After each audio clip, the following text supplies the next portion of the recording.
Good evening. Good evening. Good evening. A couple of names I don't recognise. A couple of an old face that I do. Hey, Molly.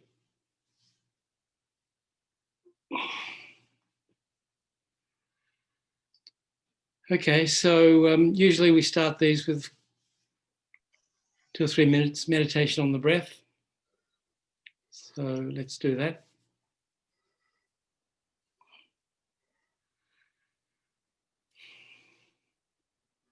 So sit comfortably in your best meditation posture.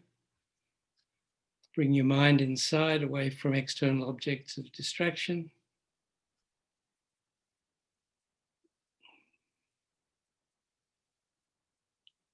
And then once inside, keep it away from internal objects of distraction, mainly the discursive, chattering mind.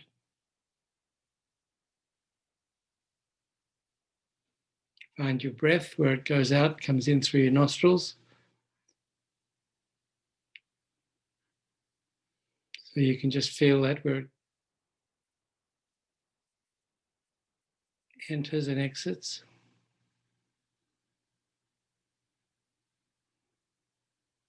So that's our focal point. So put your mind there and leave it there for as long as you can. If your mind goes away from the object of concentration, your breath going in and out through your nostrils,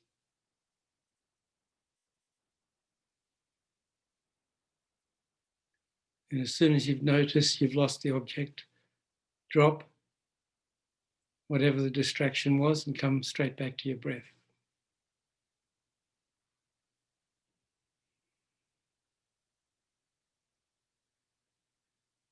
Okay, so let's just do that for 2 or 3 minutes.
So now let's generate positive motivation for this evening's session.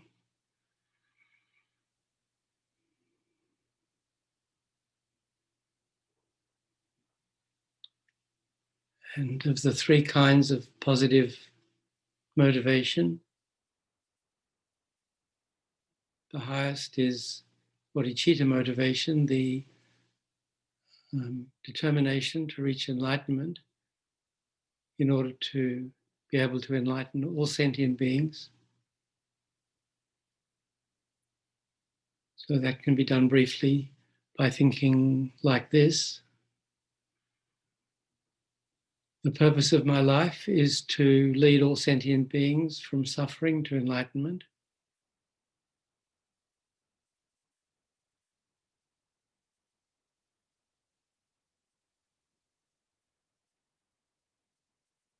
In order to do that, first I have to reach enlightenment myself. And my reaching enlightenment depends upon my following and completing the path to enlightenment.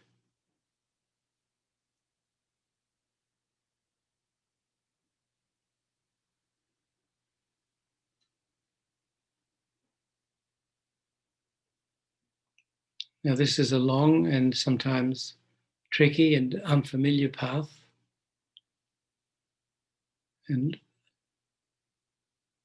in our journey to enlightenment, we encounter a lot of obstacles and problems.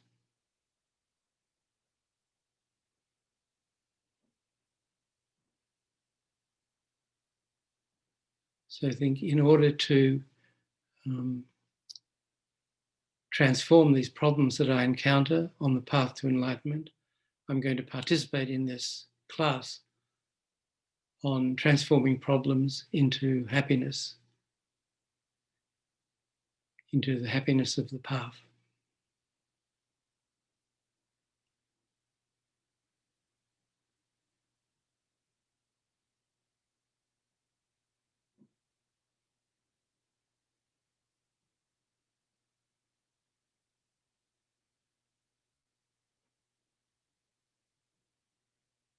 So that's our motivation for participating in this class tonight.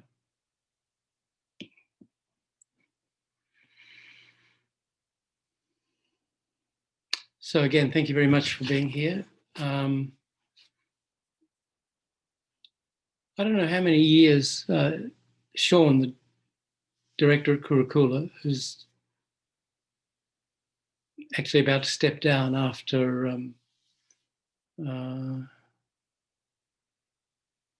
I think, 8 or 9 years as director. I don't know how many years he was doing these Monday evening classes, several years, I think. And there's a set of 4 that he would cycle through. And I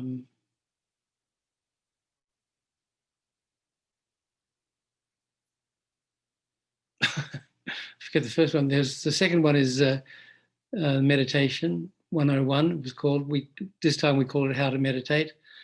This one, which is the third one, was called. The first one is Buddhism in a Nutshell, which is a bit of a run through overview of the Buddhist path, the Tibetan Buddhist path, really. Then the meditation module, and then this one was called Everyday Dharma. And then the fourth one, which I guess is coming up when we finish this one, is establishing a daily practice. So I thought,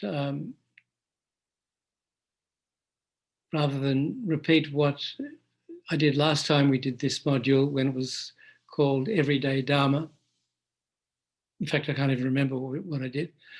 But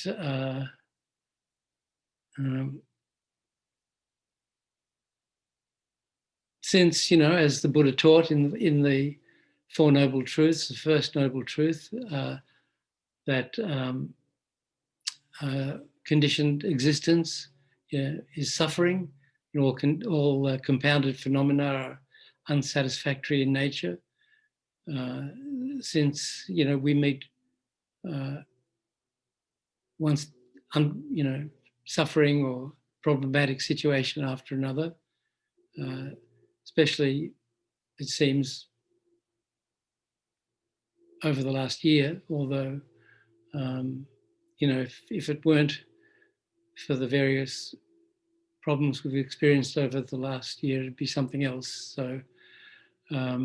So anyway, I thought since our life is full of problems, our days are full of problems, that we might look at this teaching by Lama Zopa Rinpoche, Transforming Problems into Happiness,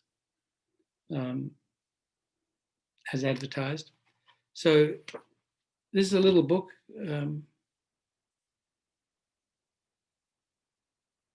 $12.95 it says, but you can get it cheaper.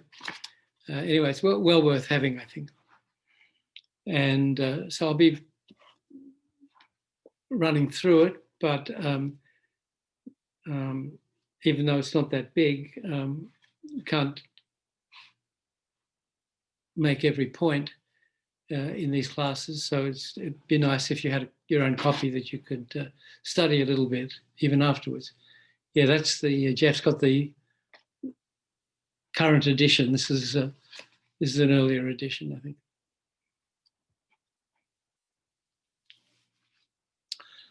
So there's a foreword by His Holiness the Dalai Lama. So we published it at Wisdom. I think we first published this actually, I think we first published as a transcript or as a kind of souped up transcript in 91 or 92, I think. And then I'm not sure when it came out as a proper book, but His Holiness's foreword is from 2001. So maybe that's when this was first published as a regular book.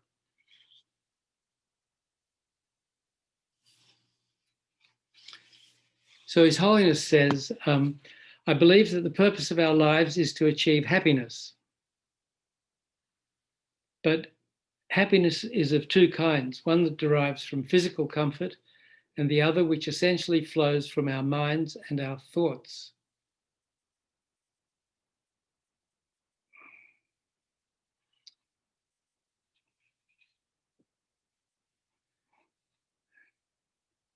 Of these two, the happiness that derives from the mind is the more important. If our mind is calm and happy, we can put up with physical discomfort, but sensual pleasure alone will never set the mind at ease. When our minds are restless and disturbed, no matter how much luxury or physical comfort we may enjoy, these things alone will not make us happy. The importance of our mental experience gives rise to the question, can we train the mind?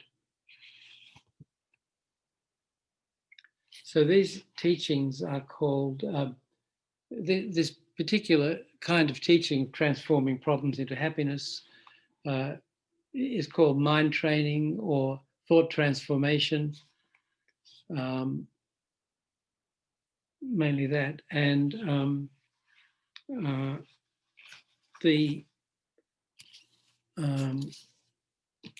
sort of mind training Bible is this book, Wisdom published, called, unsurprisingly, Mind Training. Big one. And incredible book,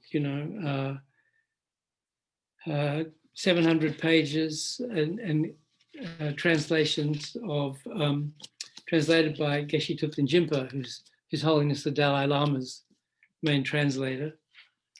And there's translations of many mind training teachings by the great Tibetan lamas, especially the Kadampa Geshis, who were the Tibetan practitioners who followed after the great Jogye Atisha, who came to Tibet, around 1,000 years ago, a bit more. And also there's this book called the Book of Kadam. So the followers of Atisha were called the Kadampas or Kadampa Geshis. And in fact, our tradition, the Gelug tradition of Buddhism, which is the one that we follow, the one that His Holiness the Dalai Lama is in.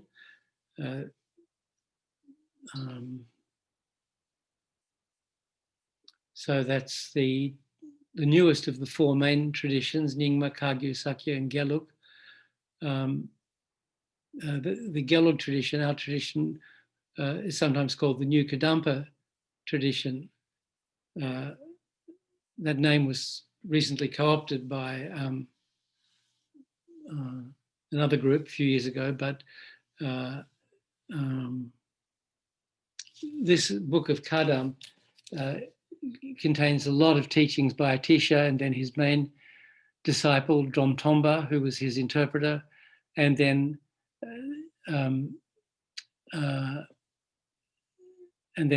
so the followers of Atisha, the Geshis called Kadampa Geshis, they established this Kadampa tradition until Lama Tsongkhapa came along 200-300 years later and kind of revamped it, and it became known as the Gelug tradition, or the virtuous order. So this has a lot of amazing teachings by these great Tibetan Geshis who were famous for their practice of mind training or thought transformation. So these are published in the Library of Tibetan Classics by Wisdom Publications. And this library is a project of Thupten Jinpa, Geshe Thupten Jinpa. He translated the Book of Kadam as well. So he's an amazing, learned person. I'm sure most of you know of him, if you don't know him personally. And I think this library, there's a set of, I think it's going to be 32 titles. Well, that was the original plan anyway, 32 titles. I don't know if you can see on the top shelf. The second shelf up there, there's a bunch of them. Anyway, it doesn't matter. So there's about, I think they've published about 12 titles in the series, something like that.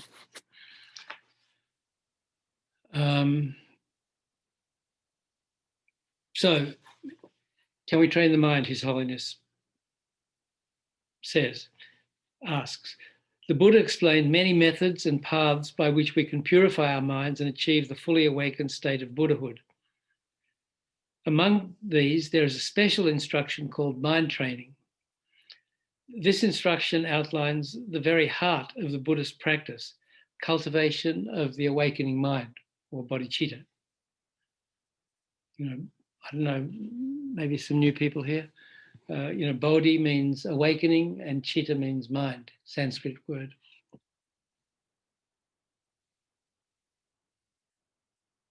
Jangsem in Tibetan. This instruction, awakening mind, these simple but far-reaching techniques for training the mind, particularly those that deal with concern for others and turning adversity to advantage, so that's the transformation, have virtually become part of the Tibetan character. It is this latter technique that Zopa Rinpoche particularly deals with in this book. And it is this pattern of thought, transforming problems into happiness, that has enabled the Tibetan people to maintain their dignity and spirit in the face of great difficulties. Indeed, I have found this advice of great practical benefit in my own life. Zopa Rinpoche has immersed himself in both the study and practice of the mind training tradition, and in his travels around the world, he is constantly meeting people who wish for happiness, but instead are beset by problems. He draws on a wealth of experience. Here he has taken as the primary focus of his advice a short text by the great scholar and remarkable yogi Drodrup Chen Jigme Tempe Nyima. So the source of the teaching is impeccable. What remains is for the readers to put what they read into practice. I've no doubt that those who do will, over a period of time, notice a change in their mental attitudes and responses to people and events. Their minds will become more disciplined and positive, and I'm sure they will find their own sense of happiness grow as they contribute to the greater happiness of others. I offer my prayers that readers of this new edition who make this their goal will be blessed with success. So that's His Holiness, we have that going for us, which is nice.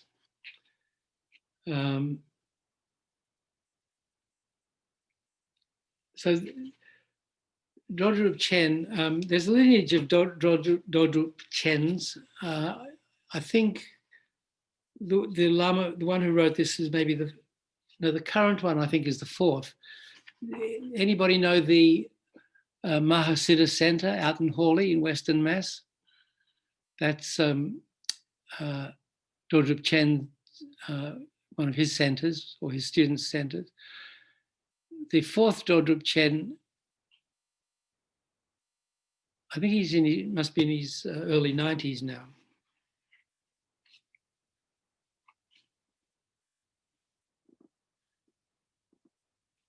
So his text here, the root text, was printed separately in the back.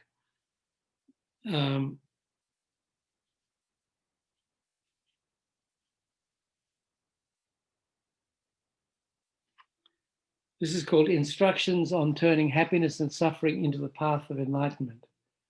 Jigme Tempe Nyima.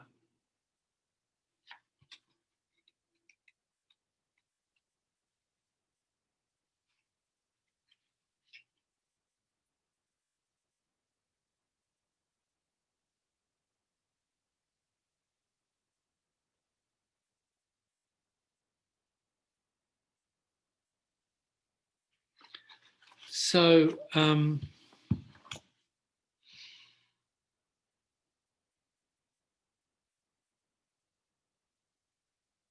let's look at this, a bit of the root text, and then we'll see what Lama Zopa Rinpoche has to say about it.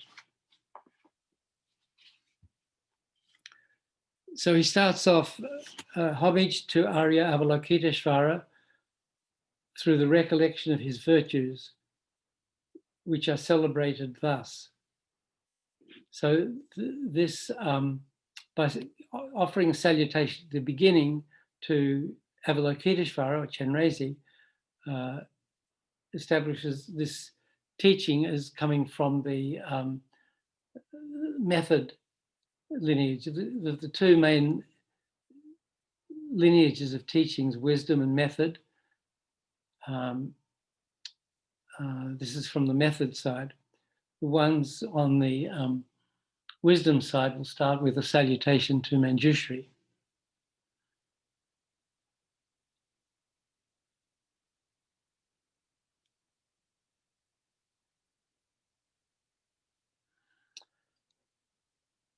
So the virtues of Avalokiteshvara are celebrated thus. He who is always happy because of the happiness of others and extremely distressed by the suffering of others, who has achieved the quality of great compassion, he renounces caring about his own happiness and suffering. I'm going to write a brief instruction on accepting happiness and suffering as the path of enlightenment. It is the most priceless teaching in the world and a useful tool for a spiritual life.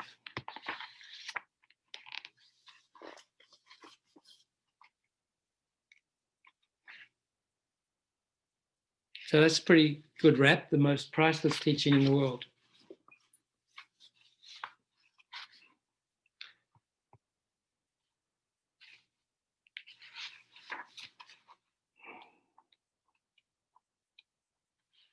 So then first subheading is the way of accepting suffering as the path to enlightenment. And then that has two divisions: by means of relative truth and by means of absolute truth. So we start with the relative.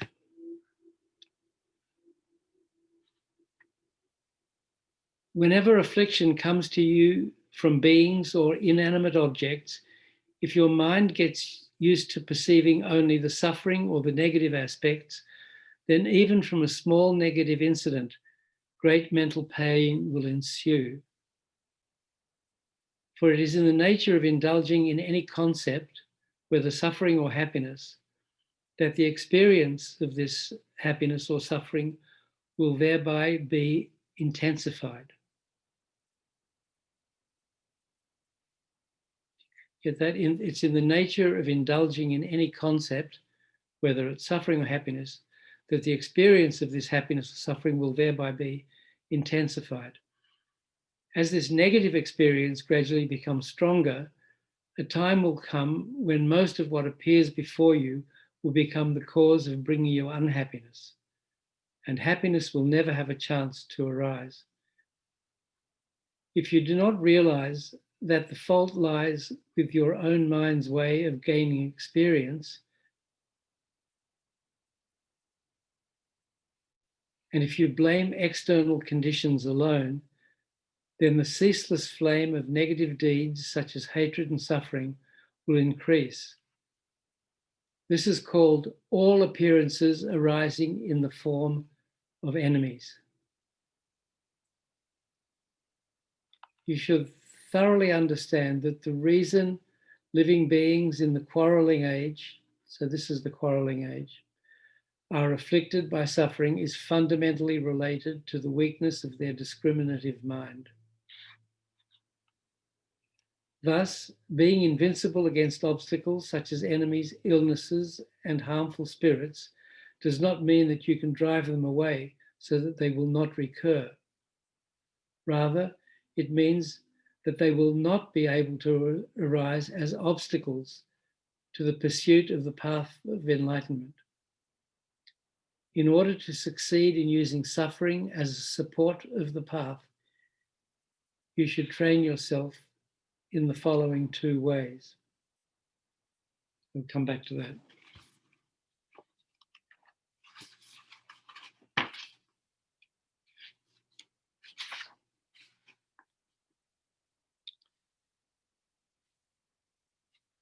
So the first chapter of Lama Zopa Rinpoche's commentary here is called The Purpose of Life. And there's a little comment underneath that chapter heading that says, you have this precious human body in order to serve other living beings.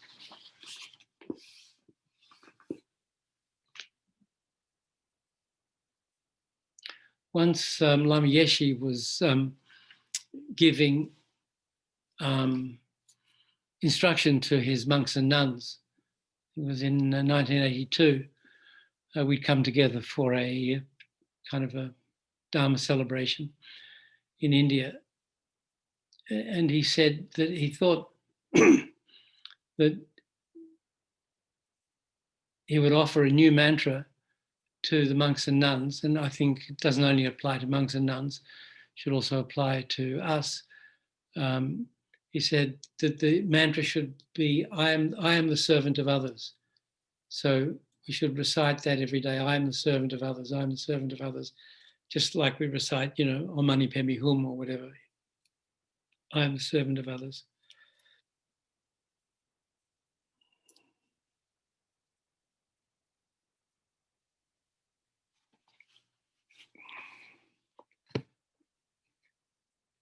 So Rinpoche says, the purpose of having this precious human body is not simply to achieve happiness for oneself, but to eliminate the suffering of all other beings and to bring them happiness as well. This is the purpose of each of our lives. This human body is precious because with it you have the capacity and opportunity to pursue spiritual development in order to serve other living beings. Everyone wants happiness. No one wants suffering. But the happiness we need is not just ordinary fleeting happiness. What we really need is ultimate happiness, the unsurpassed, unshakable happiness of enlightenment. So, I paused before when I read His Holiness' foreword, because he said, there are two kinds of happiness, one that derives from physical comfort and the other which essentially flows from our minds and thoughts. So I was thinking you could also think there are two kinds of happiness, temporal and ultimate, from, mental happiness. And, the temporary happiness is the one that we always chase after in our lives. And, and we think it comes mainly from other people or from external objects. So we're very sort of outward looking and dedicated to accumulation of things that we think make us happy, without really understanding that the principal cause, and thinking that those are principal causes, without realizing really that the principal cause of happiness is within our mind. The seeds of happiness is a positive karma, positive imprints that we've created in the past. And these external conditions, whether it's other people with whom we feel happy, or food or other sense objects that we say we feel happiness with, pleasure, we experience pleasure with, those are just secondary causes. They're conditions. Like, so the karma is like the seed of a plant, which is the main cause of the plant. But for that seed to ripen and grow, it needs the right conditions. So we have the seeds of, countless karmic seeds of happiness and suffering within our mind stream, and the conditions that we meet or create cause these seeds to ripen, just like dirt and sun and water and so on help regular seeds of plants to germinate.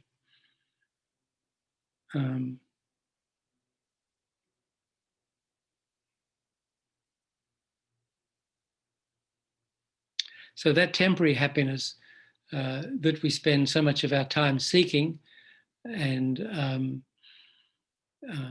is not real happiness, because it doesn't last.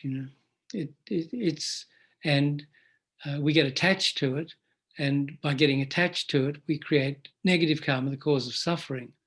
So we think it's and it's not true happiness. It's actually it's suffering in disguise. And actually, the Buddha called it changeable suffering. We call it happiness. The Buddha calls it changeable suffering, because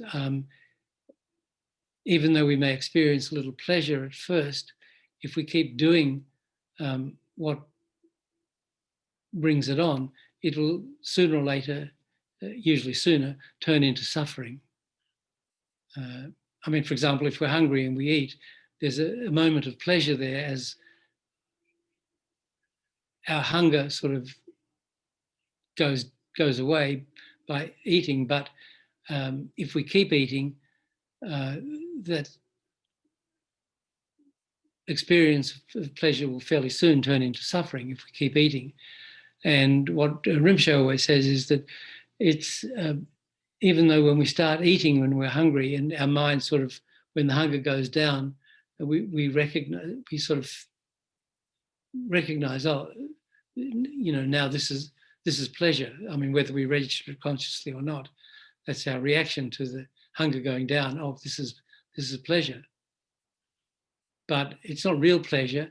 What it is it's the beginning of the suffering of being too full, of overeating. And if we just keep eating, then that moment of pleasure will turn into the suffering of being too full. So it's like that with so many things we do. If we're at the beach and we're feeling hot, we go in the water to cool down. As we cool down after getting really hot, we feel, oh, that's better, that's pleasure, but it's not really pleasure. What it is the start of being too cold. It's just that it hasn't reached a critical level yet. It's very small, so we don't recognize it as suffering. But in fact, it's the beginning of the suffering of cold. So then we go out and we begin to warm up. And as we warm up, we think, oh, this is nice. This is pleasure. Now I'm not cold anymore.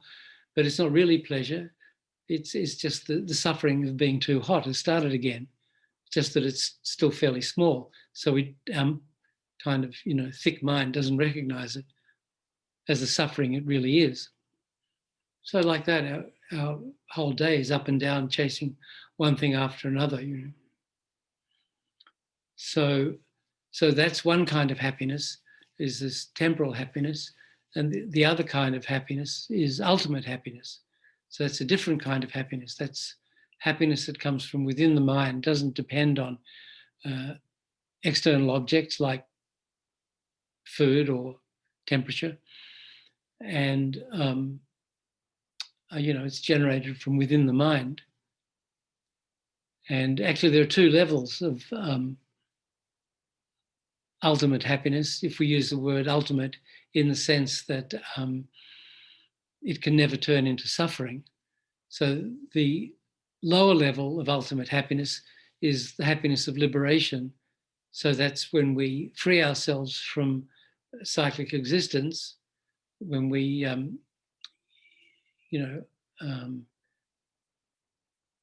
transcend our ego and realize the ultimate nature of our own mind, and where we go beyond karma and we attain liberation or nirvana. But that is,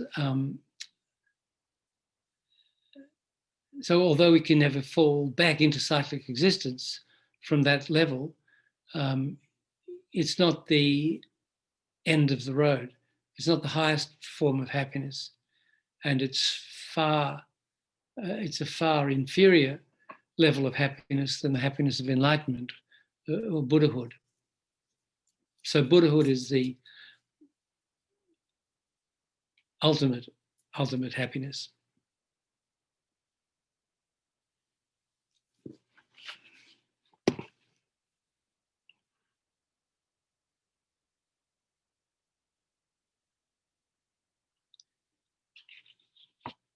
So everyone wants happiness, no one wants suffering. The happiness we need is not just ordinary, fleeting happiness. What we really need is ultimate happiness, the unsurpassed, unshakable happiness of enlightenment.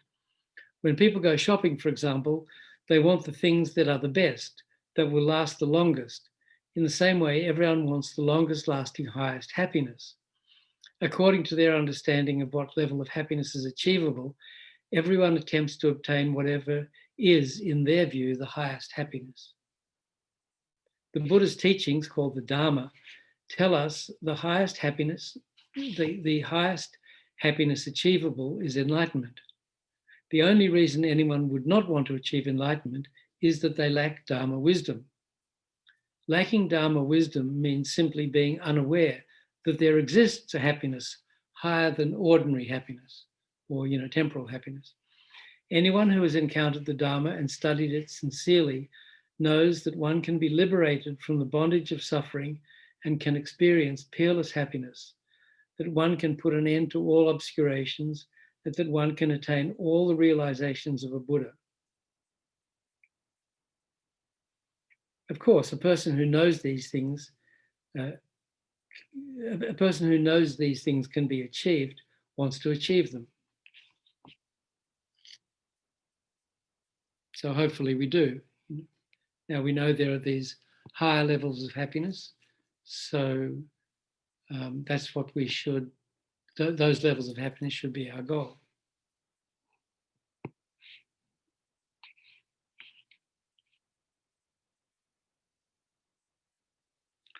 With such an understanding, it becomes clear that the greatest benefit anyone can offer living beings is to lead them to the enlightened state. In order to reach this, you have to follow a path that actually leads to enlightenment. Therefore, you have to know all the various methods without the slightest mistake. In order to do this, you must first achieve enlightenment yourself. By achieving enlightenment, you achieve the state of omniscient mind of a Buddha. To be most effective in revealing the path to others, you need to be able to see fully and exactly every single characteristic of their minds. For as living beings have various characteristics and levels of intelligence, a variety of methods are needed. A variety of methods is needed to guide them. Only the omniscient mind of a Buddha knows every single characteristic and level of intelligence of living beings and all the methods needed to liberate them. So that's why if we want to enlighten all sentient beings, because there are so many differences in there, sentient beings are at so many different levels of development already, we need to be able to see their minds and know all the various methods that exist and then match, the method that this sentient being needs now in order to advance on the path.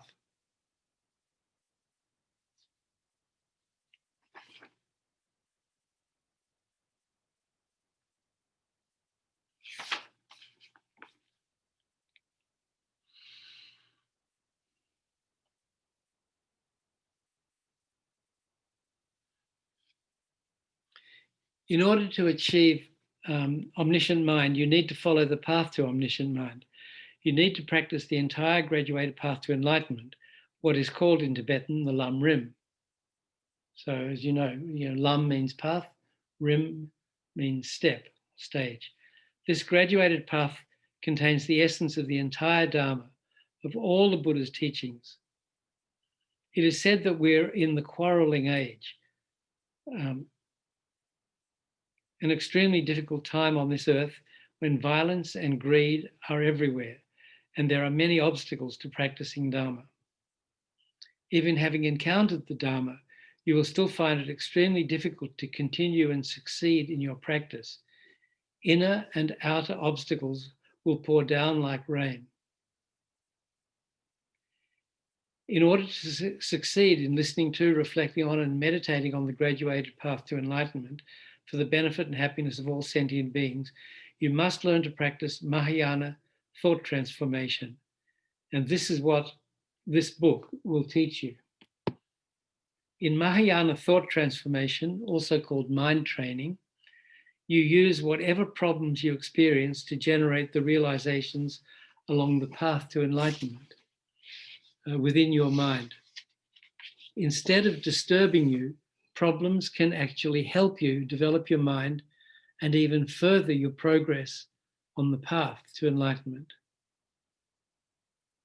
Without practicing thought transformation, you'll be unable to complete your Dharma practice, your inner mental development. This is why I thought to explain to you a short text by Dorje Rinpoche, Instructions on Turning Happiness and Suffering into the Path of Enlightenment. There are various Lam Rim meditations that can be applied when you have problems. Dorje Rinpoche's text is based on two famous texts by early Indian masters, The Precious Garland by Nagarjuna and Guide to the Bodhisattva's Way of Life by Shantideva. So,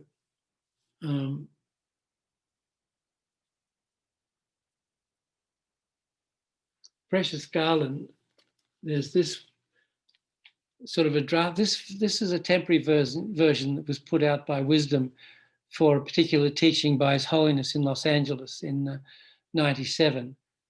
I thought it may have been published as a revised edition, I'm not sure. Then there's this one by Jeffrey Hopkins, published by Snowlion, Buddhist Advice for Living and Liberation, Nagarjuna's Precious Garland. So this is a really important text, and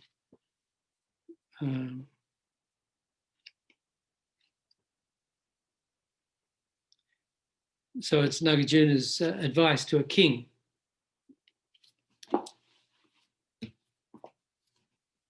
And so then, I think we all know Shantideva's text. There was Stephen Batchelor's translation published by Tibetan Library. That was the first one that came out. That came out in 1979. And then there's Alan Wallace's translation, A Guide to the Bodhisattva Way of Life, published by Snowline. And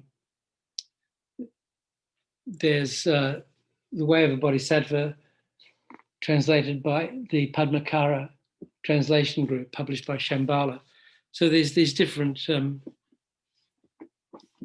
translations.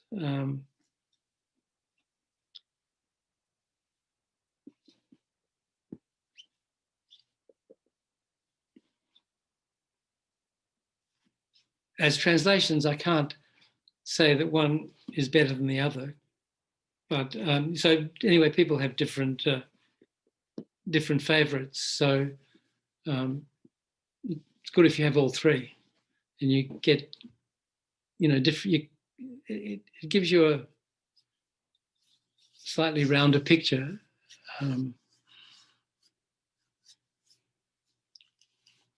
So there are those two texts.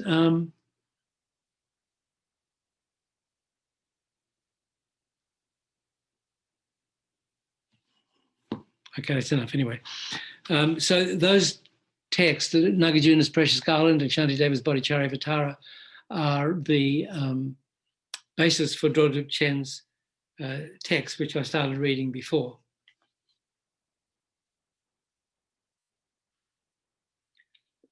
Drodrup Chen Rinpoche Jigme Tempe Nyima, a highly attained Lama of the Nyingma school of Tibetan Buddhism, whose holy mind had reached very high realizations of Tantra, was also learned in the teaching of the great Gelug school founder, Lama Tsongkhapa. Jigme Tempe Nyma's teaching does not contain anything that is not also contained in such well-known texts as the 7-point mind training by Geshe Chekawa. So, we at the Lama Yeshe Wisdom Archive, we published Geshe Champa Tekchog's commentary on 7-point thought transformation called The Kindness of Others. It's out of print, but it's online. The Kindness of Others, Geshe Champa Tekchog.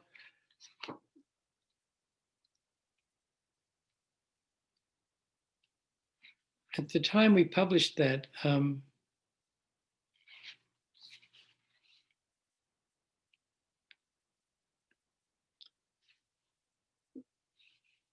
which was, 10 or 12 years ago. When did we do that? 2006.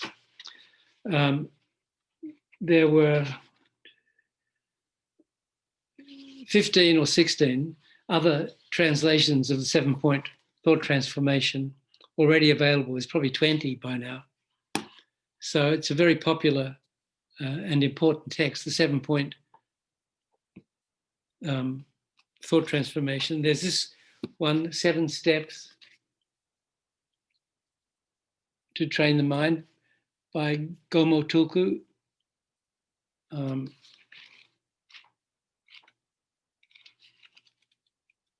Published by Wisdom. And there's another one by Geshe Champa Tekchog, a much more extensive teaching than the one we published, is that little booklet. This is edited by Thupten Chodron.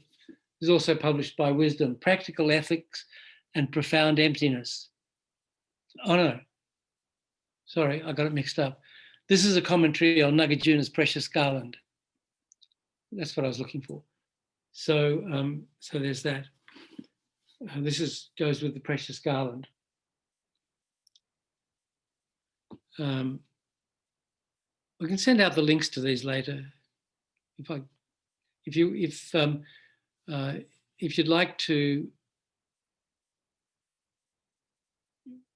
get stuff that I want to send out, if you could send your email address to Bob Dunn, bob@kurukulla.org, then I'll send things to him and he'll send them out to you all. What's in the chat here? Good evening. If you put things in the chat, how long does it stay there? Can you, for weeks or?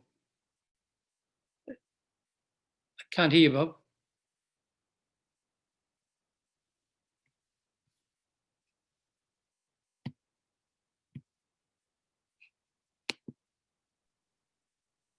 It should stay just for this class.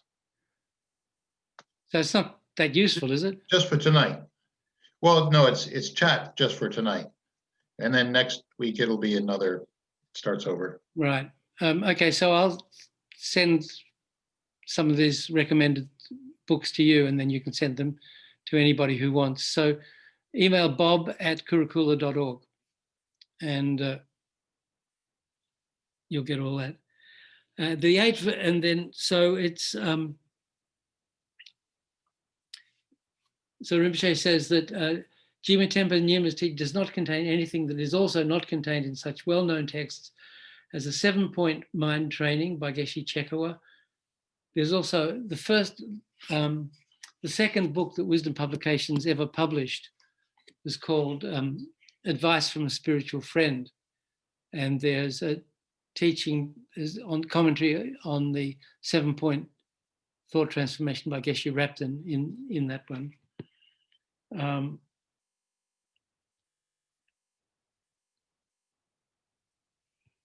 Such well-known texts, the 7-point mind training and the 8 verses by Lungri Tangpa.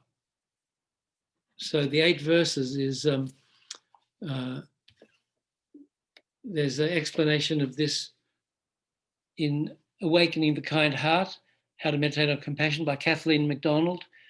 She's the author of How to Meditate, which is the book we used for our last module on how to meditate. So this is her follow-up book, I think her second book. And there's also a commentary on the 8 verses by His Holiness the Dalai Lama, Transforming the Mind. And there's this little booklet by Geshe Losang Tachen from New Jersey, The Essence of Mahayana Lojong Practice, a commentary on Geshe Lungri Tangpa's mind training in 8 verses. So there's also a commentary, His Holiness commentary on the 8 verses at lamayeshi.com. So anyway, there are a bunch of teachings on these important thought transformation or Lojong texts. So all the important points of those are also included in Drodrup Chen's text that we're looking at here.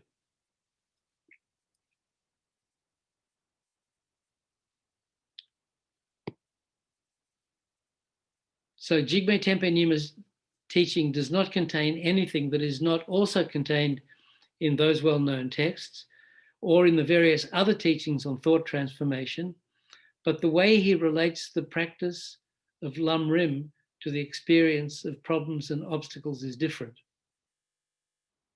With regard to this particular practice of thought transformation, there are 2 aspects: using suffering in the path to enlightenment and using happiness in the path to enlightenment. Here I'll be talking about how to use suffering or problems in the path to enlightenment and unsurpassed happiness.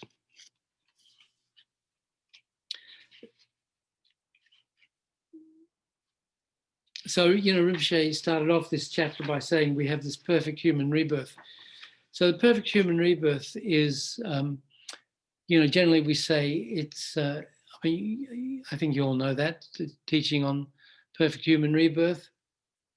Perfect has 8 freedoms and 10 richnesses.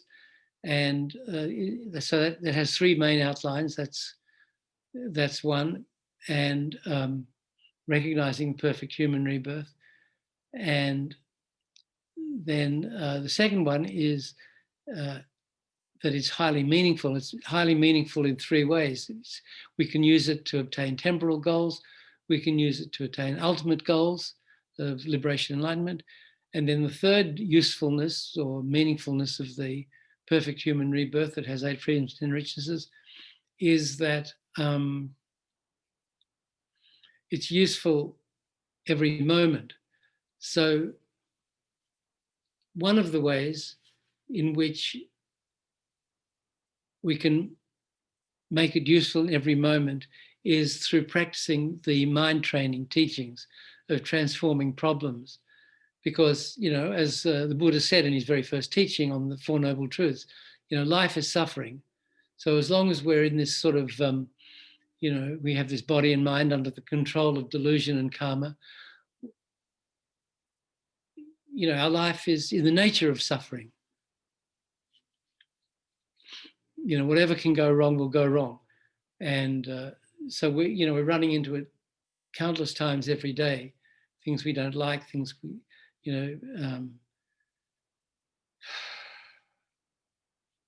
we're born in suffering. The process of birth is suffering, being in the womb and then being born. And then there are all kinds of sufferings we experience as babies and children. And then as we get older, we get sick, we age, and then we die. And during life, we encounter things that we don't want. We don't get things that we do want. Even if we have things that we want, we lose them. So our whole life is pervaded by suffering. So we need a method to deal with this suffering constructively. And that's what the mind training teaching is. And since, we run into suffering all the time, since our life is in the nature of suffering, since we have a perfect human rebirth, we've met the Dharma, we've met the Mahayana teacher who teaches the mind training. If we know these techniques, then we can transform the suffering that is the nature of our lives into happiness and into the path to enlightenment. So we only have this perfect human rebirth for a very short time. It kind of seems a long time, when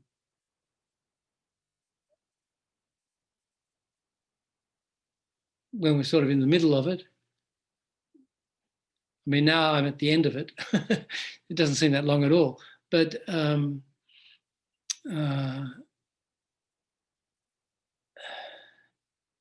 there's sort of a relaxed way we approach life, and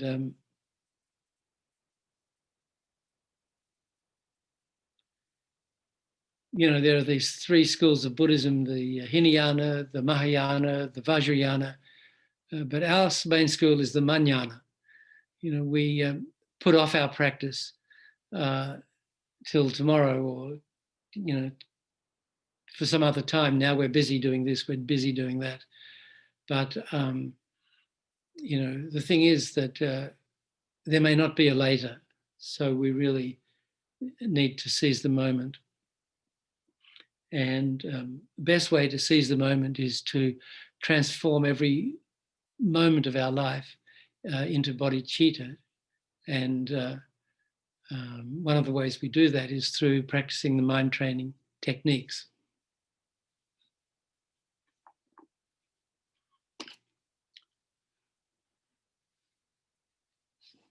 So that's the first chapter, Lama Zopa Rinpoche's commentary.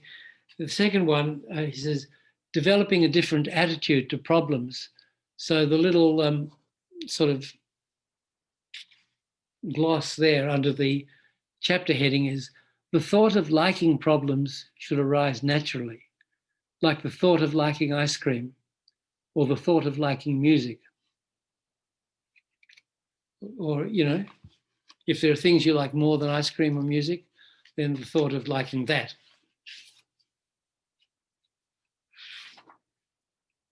So the thought of liking problems should arise naturally, like the thought of liking the things we like.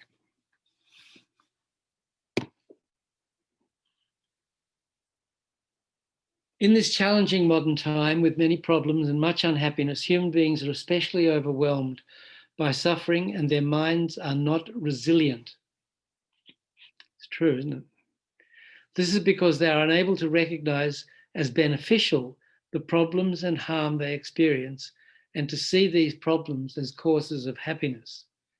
Human beings who have not encountered the Dharma are unable to recognize this and unable to train their minds in this recognition.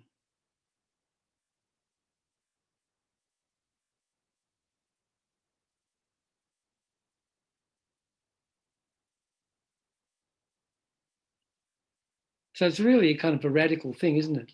Liking problems, to welcome problems.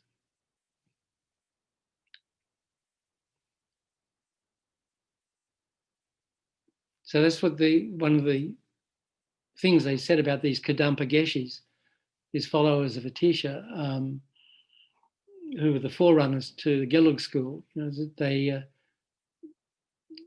they were unhappy to be happy, and they were happy to suffer. I mean, one thing, when we're happy, when things are going well, we're burning up our positive karma. We're using up our positive karma. So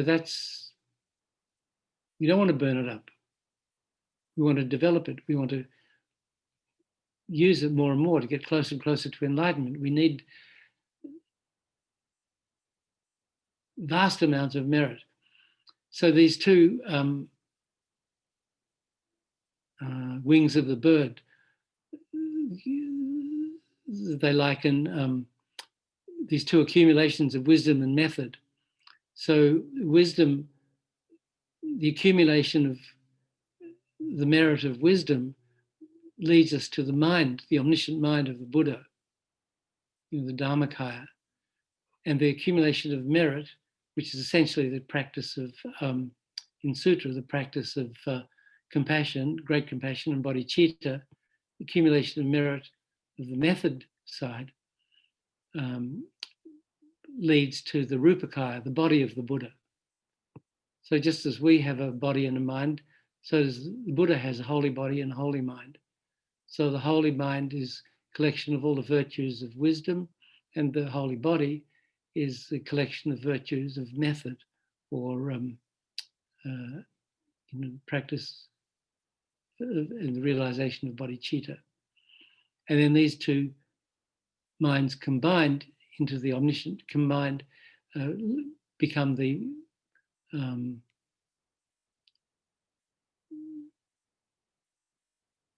mind and the body of the Buddha.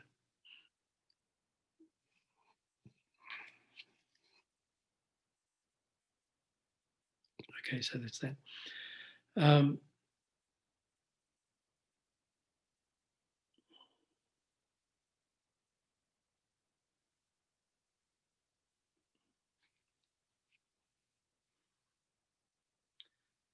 So their minds are not resilient because they're unable to recognize as beneficial the problems and harm they experience and to see these problems as causes of happiness. Human beings who have not encountered the Dharma are unable to recognize this and unable to train their minds in this recognition. So, you know, that's most people. So we're not most people because we've met the Dharma and we have these methods. Instead of seeing all the problems you experience, whether caused by living beings or by situations and circumstances as problems, instead of seeing problems we experience as problems, you need to develop the habit of recognizing them all as beneficial conditions supporting happiness and, in fact, being causes for happiness. But you can't change your perception all at once. You must begin by trying to recognize small problems as beneficial. Then gradually, as you become more accustomed to this, you can start to recognize larger, more serious problems as good, even pleasurable, and ultimately necessary for your happiness. You will see everything that disturbs you as essential for achieving happiness.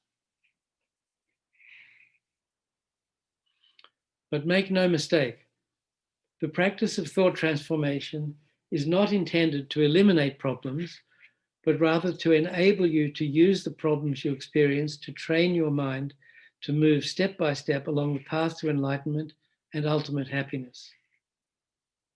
It is not that you will no longer receive harm from other people or from circumstances or from disease and old age. You'll simply not be disturbed by anything that happens. The events that the untrained mind perceives as problems cannot in and of themselves disturb your practice of Dharma. The events that the untrained mind perceives as problems cannot in and of themselves disturb your practice of Dharma. They cannot prevent your attainment of the realizations of the path to enlightenment. In fact, when you practice thought transformation, not only do problems not disturb you, they actually help you to develop your mind and continue your Dharma practice. How do you use problems in support of your Dharma practice and your attainment of happiness? You have to train your mind in two ways. First, you stop the thought of complete aversion to suffering. And second, you generate the thought of welcoming problems. When you've accomplished this and actually feel happy rather than unhappy to have problems, problems no longer become obstacles to generating the path to enlightenment within your mind.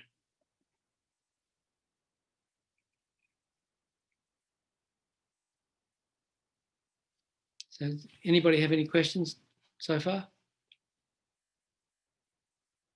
If you have any questions at any point during these classes, you can just jump in, it doesn't matter.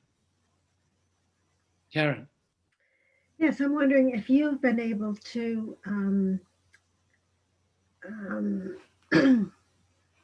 find suffering, welcome suffering. I'm not an example anybody. I'm not an example anybody should follow. Or at least have the thought come. Well, look, you know, it's Rinpoche says start small, so I'm still at the starting small level. So,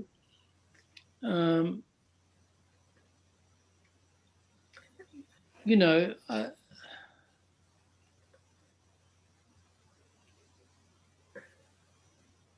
I have to, I mean, look, it's been 50 years, so you'd expect some improvement.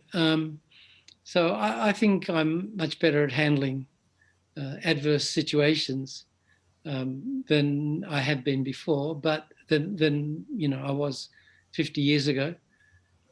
So I think what I'm asking is, I can see that at some point we can find sufferings useful. And so instead of immediately responding with, oh no, not another problem, but have that reaction come a little bit slower or not as intensely. I'm wondering if that's the way it manifests.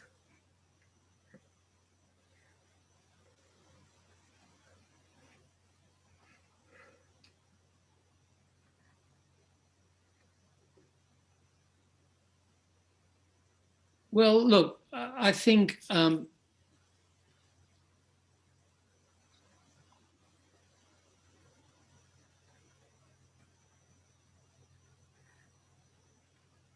be honest, I'd rather things went well than badly. So I'm not a very good thought mind training practitioner from that point of view. But when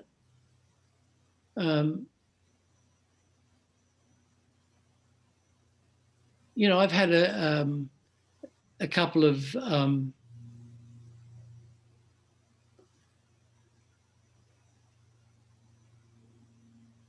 can I put it? more serious experiences of things going wrong. And I've found that the way of dealing with it was to transform them through the Lam Rim. For example, through. So there's one particular situation a few years ago when things weren't going well, and I found that each part of the Lam Rim offered a technique for dealing with that situation, whether it was the perfect human rebirth, with guru devotion actually to start with, and then the perfect human rebirth, and impermanence and death, and refuge, and karma, and suffering of the upper realms, and bodhicitta. So, all levels of the path can be brought in to help your mind deal with a particular unfortunate situation. So that's certainly been my experience, and it helped a lot,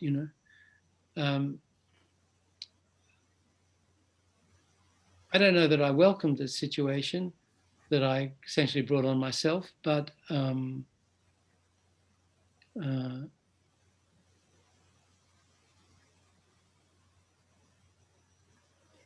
there's no question that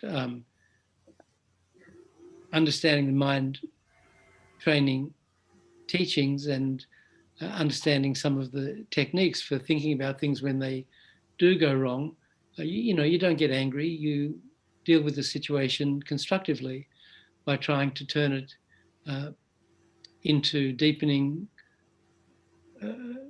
your understanding of the teachings and trying to bring yourself closer to enlightenment by using the situation to generate bodhicitta, and also by I saw somewhere recently that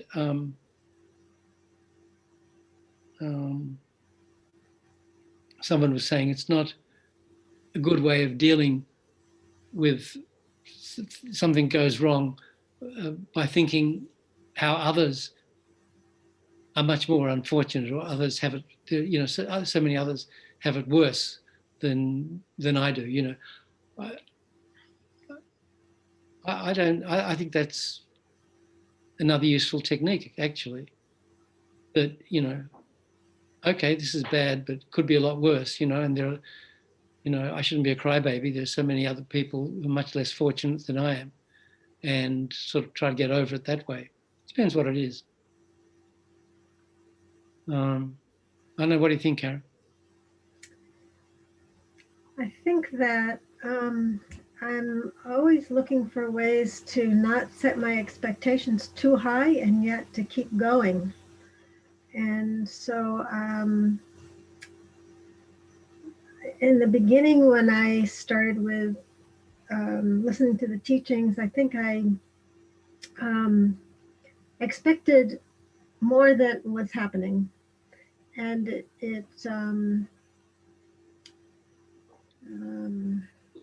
Sorry, say that again. So I'm always looking to see how much to expect, or to let go of the expectation that by doing something's going to happen. I'm going to change. I'm going to be a more loving person, or I think when I'm looking for something very specific, just sometimes I can be disappointed because it's not coming fast enough. Well, I mean, I just said, Rinpoche said that the practice of thought transformation is not intended to eliminate problems. So, no, but we were talking about welcoming the suffering. Well, yeah, and he says you must begin by recognizing small problems as beneficial, then gradually, as you become more accustomed to it, you can start to recognize larger, more serious problems as good, even pleasurable. So,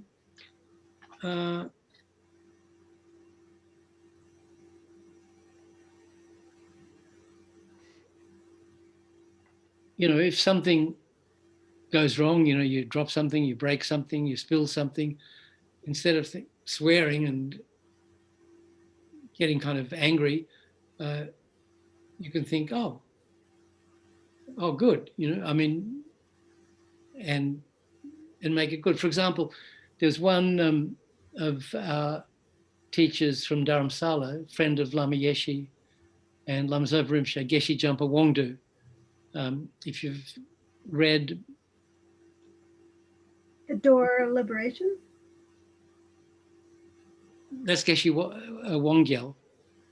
This is No, someone Geshe Wongdu. He was an ascetic meditator who lived in Dharamsala, and he was a friend of Lama Yeshe, Lama Zopa Rinpoche up there. And he was a really highly accomplished meditator. And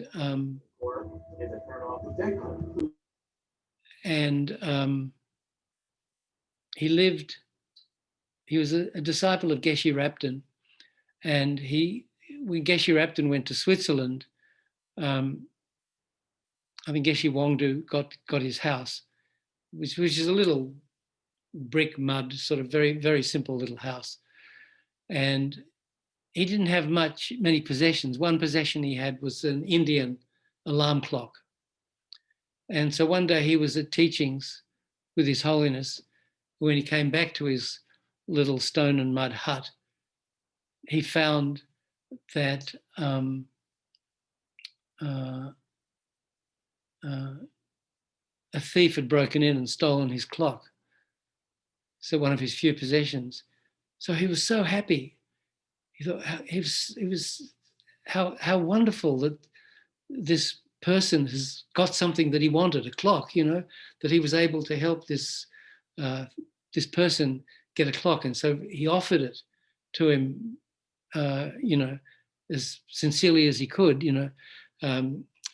so that maybe that would mitigate the karma of stealing. I don't know that it would exactly, but anyway, that's how he dealt with that. And then another Geshe Lama Konchog, who was another old friend of the Lamas. He was a really ascetic meditator from Tibet, and then he moved to Western Nepal, a place called Tsum, where there's a nunnery, and so the FPMT have some connection there. And Geshe Lama Konchog came and lived at Kopan Monastery, our monastery in Nepal, for a while. And when he was walking down the Gompa steps one day, he slipped and bashed his head on the concrete steps. And he was so happy that had happened, that he'd purified that karma, whatever it was, So that's just a couple of examples of dealing with that sort of situation, instead of getting upset or angry, feeling happy that it happened and transforming a negative, what most people would take as negative situations, into positive.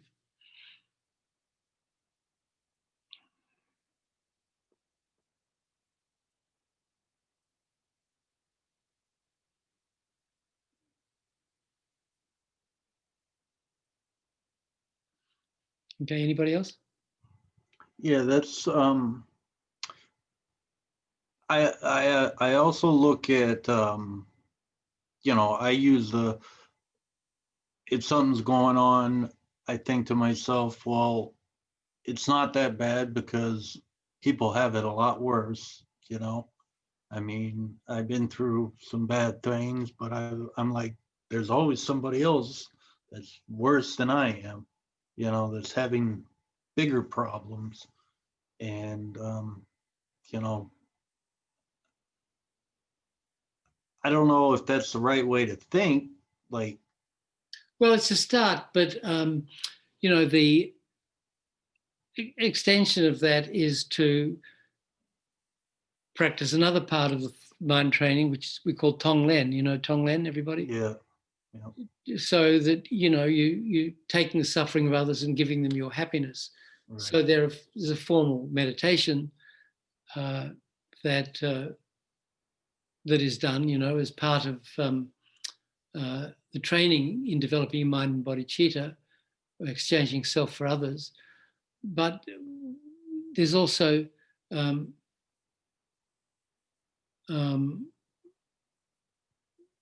when you're having something bad happen to you, you cut yourself, or you fall and hurt yourself, or whatever it is really, then you think, well, as I experience this negative thing, whatever it is, may I experience all other sentient beings, broken arm, or injuries, or and so visualize taking all sentient beings suffering of that particular thing onto your suffering, and then extend it. Say, may I experience all sentient beings headaches. So I think Shantideva talks about that. If you have a headache, instead of worrying about it and wishing it would go away, think, well, this is not the worst headache in the world. There must be others that have worse headaches, but may I take on all sentient beings' headaches, and not just their headaches, but all their suffering and negative karma, and may they have all my happiness and merit. So take on that particular suffering of others onto you, to your own suffering of it, and then give away whatever merit and understanding, wisdom, and happiness that you have to others. Okay. So that's one way to think. I also bring to mind that, well, this is my karma. This is a seed ripening, and it's good that it's ripening now. And Right. I use that thought a lot. I don't know if that's correct to use. It is correct, and also, if we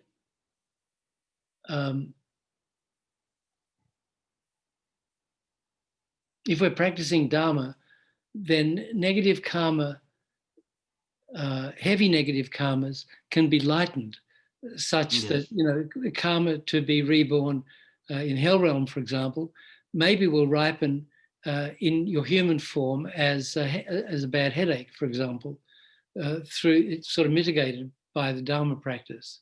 Mm-hmm. So things like that can happen. Thank you.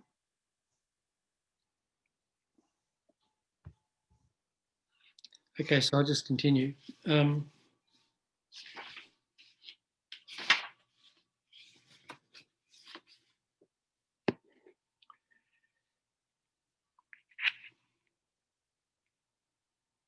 So then there's a subheading, the fault of seeing only problems.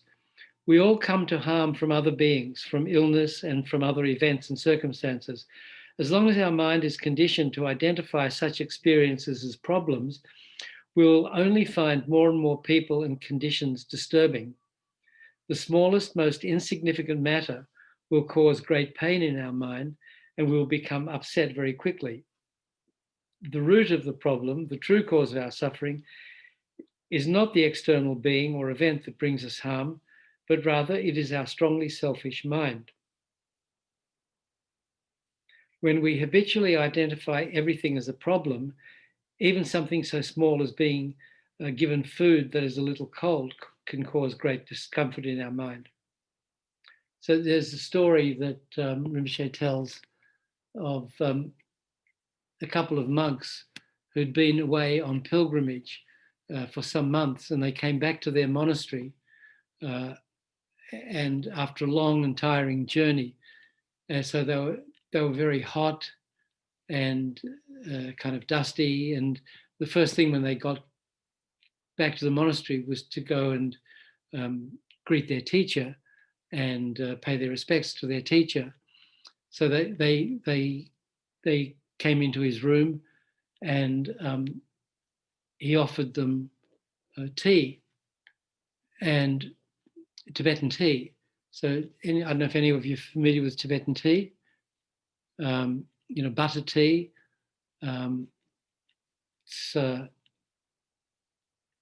It's kind of more like a soup. It's made, the best Tibetan tea is quite thick, and it's made in a churn called a dongmo. So which is this wooden tube sealed at the bottom, and it's got a plunger. So you pour. Usually in Tibet they use bricks of tea from China, and so you break off a bit of tea and you put it in with the boiling water, and then some milk.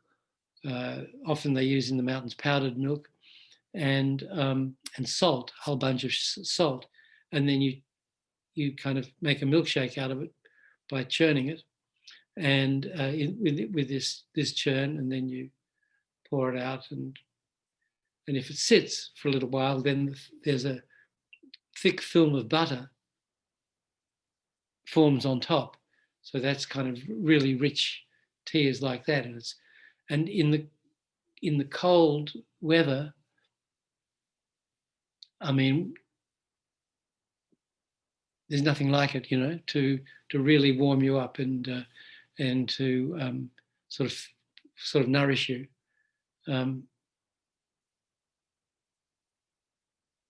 It's not particularly vegan, so I haven't had Tibetan tea since I became vegan like 16 years ago. But and they use it, then they mix it with samba, the roast barley flour, Tibetan staple food, and anyway.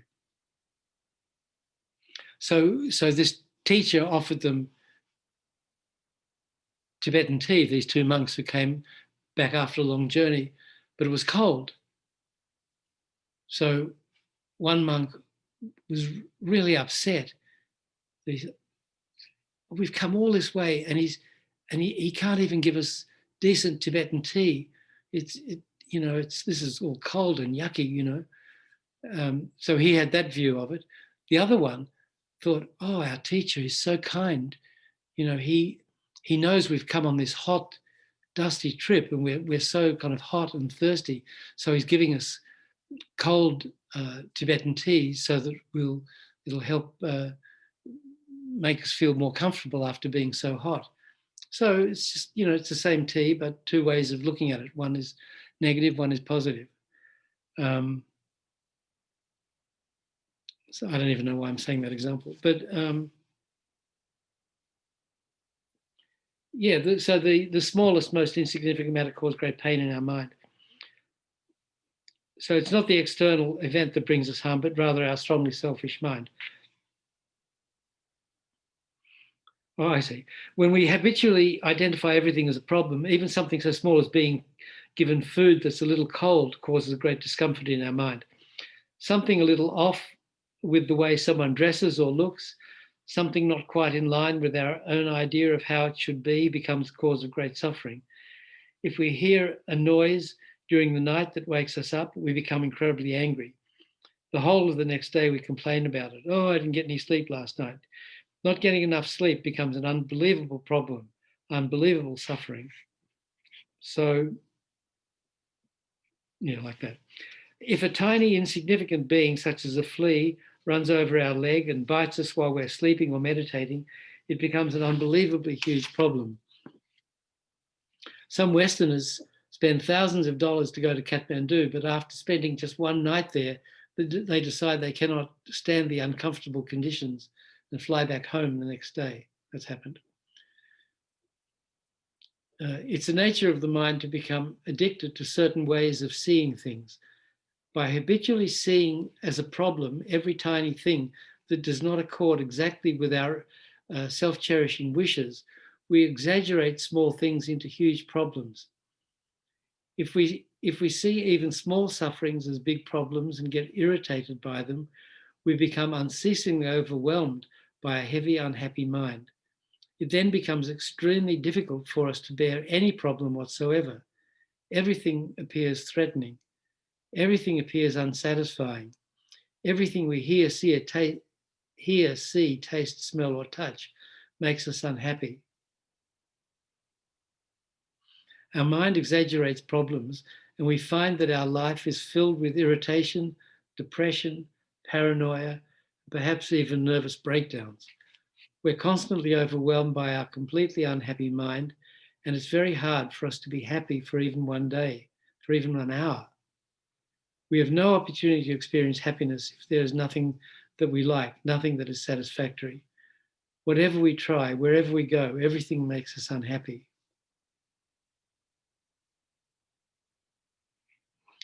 Not realizing that this is our own doing, that we've trained our mind to this negative way of thinking, we point to external things, other beings or circumstances, as the source of our problems. The more we think our problems come from outside, the more anger arises. Like a fire blazing, as we pour more and more oil on it, our anger blazes higher and higher, bringing greater negative karma. Then unbearably great anger arises, bringing even heavier negative karma. We become angry at everything that appears to our senses, everyone and everything we see. This state is known in the Buddhist teachings as all appearances arising as the enemy. What is the alternative to this state? The great 11th century meditator Milarepa is normally pictured keeping his right hand at his ear. So if you see statues or tankas of Milarepa, he's sitting like that, you know. This is because everything appeared to Milarepa in the form of advice. Everything appeared as a teaching. For skillful meditators with well-trained mind, instead of all appearances arising as the enemy, they actually appear as the opposite, as a friend and teacher. Instead of disturbing us, everything appears as beneficial and supportive. To skillful meditators, everything appears as bliss. Everything appears as a manifestation of emptiness, the ultimate nature of all things. And so, skillful meditators are unhindered by problems.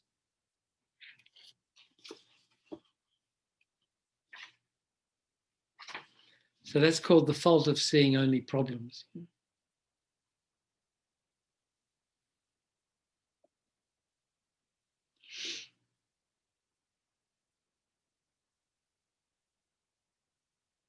So I think I'll going to leave it here tonight.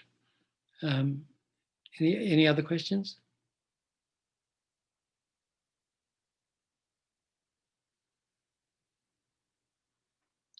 Okay, so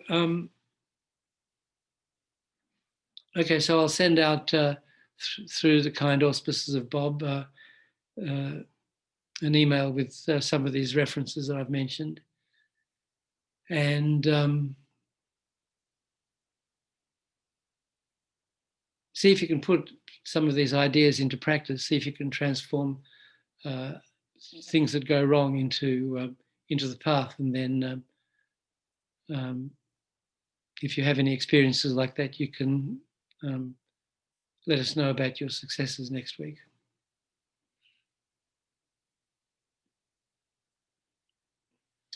Okay, so thank you very much.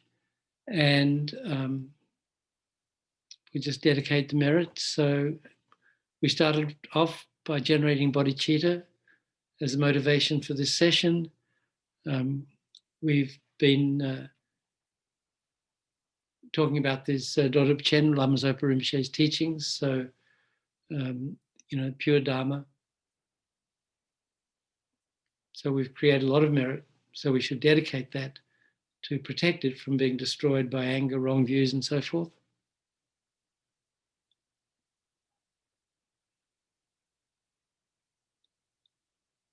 So bringing to mind this merit we've created, think, because of this merit, May I quickly reach enlightenment for the sake of all sentient beings. So we dedicate it to the enlightenment of all sentient beings in that way.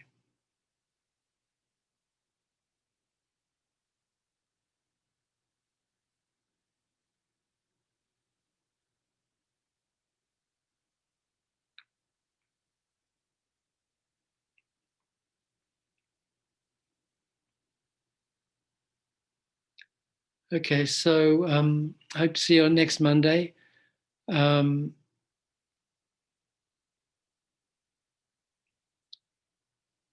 you're interested, I think maybe it was in this week, next Friday night, I think 9 p.m. Eastern time, I'm giving a talk for one of the other centers, Santa Fe, New Mexico Center, on how we started publishing in the FPMT. So how Wisdom Publications and the Lama Yeshe Wisdom Archive began. So I could put that in the email as well if you like. Okay. Thanks, everybody. Thanks, Bob. Thanks, Nick. Thank you. Have a good night. You all too. Thank you.